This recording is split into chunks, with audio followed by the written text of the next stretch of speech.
Hey, 1-7. Hope you're having a good day so far. Anybody up for some good news? Raise your hand if you want some good news. Anybody want a story that might lift your spirits a little bit? I've got some good news. I am in running for best dressed at my home office. What do you think? Huh? No, that's not it. I want you to imagine with me something. So, a lot of times, one of the things that amazes me when we study through the book of Acts, I'm just amazed that the Apostle Paul he's talking about how from one man God made all of mankind. He's talking about Adam, and he goes on to say in Acts 17 that that God knows the exact times and places where you and I live. He we are at this place in history, at this location, not by accident, but by the will of a sovereign God, and that He knows the exact plans that He has for us. He knows the exact seasons that we're in, and all of those things that come along with it. All of the school closings don't take God by surprise. All of the shutdown and restrictions, none of those things take God by surprise. And I just want you to imagine what it would be like. Imagine, if you will, that you're a young couple in love, and you've been planning a wedding for spring of 2020. And you're excited and you look forward to anticipation with that day. And then news starts to trickle out that hey, there's this thing spreading, and we may have to put the kibosh on large gatherings. And so, what do you do? What do you do? And so you start to hope and pray that, man, we hope that we're still able to have our wedding. And you think, man, hopefully by the first week of April 4th, when the wedding's planned, we'll be good to go, and so there won't be any problems. Hopefully by then, or it would be after the fact. We'll be able to get our wedding in. But as the story unfolds, you start to realize, man, it looks like we're not going to be able to have gatherings above 500. Shoo, yeah, I think we're safe there. Well, 200. We're getting, that's kind of cutting it close. We might have to uninvite some people. There's some, I'm sure there's some cousins or some we don't really like anyway. So, but you get down to there, then you go, what about 150 and 100? Then you get to 50 and then 10. And then now you're like, shut her down. No gatherings at all. What would you do? And, man, can you imagine? That could be a reality show in and of itself. You could have, I can't imagine how many times the story is being told in our country right now. People who had plans of weddings or something like this going on that, man, are just they have to change. And so I want to tell you a true story. Some of you know, sure, 1-7 church family, you know Adam Thiel and Heather Bruder, that they had their wedding planned for April 4th. And as they were getting ready for this special day, they started to think about, man, what happens if we're not able to have the wedding? If we have to, they thought, okay, so here's what we'll do. What if we move the wedding date up, or what if we just go on with the wedding, but it's a smaller group, right? And then we go, okay, we could maybe make that work.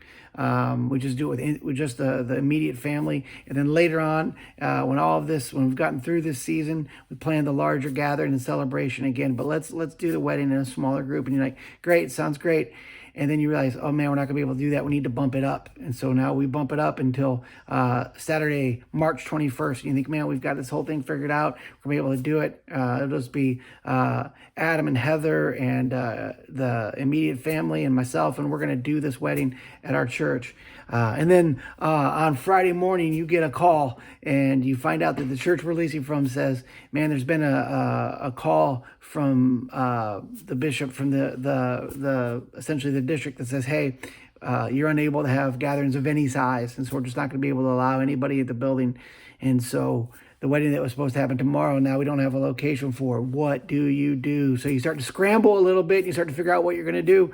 And so we decide, hey, what is it like for us to do a wedding today? Let's get it done today. And so we start figuring out where we can go. And I go, hey, Adam, what happens if you're able to do something on campus at work at the Kelly Prayer Chapel? Would that be something we could do if we kept it below 10 people?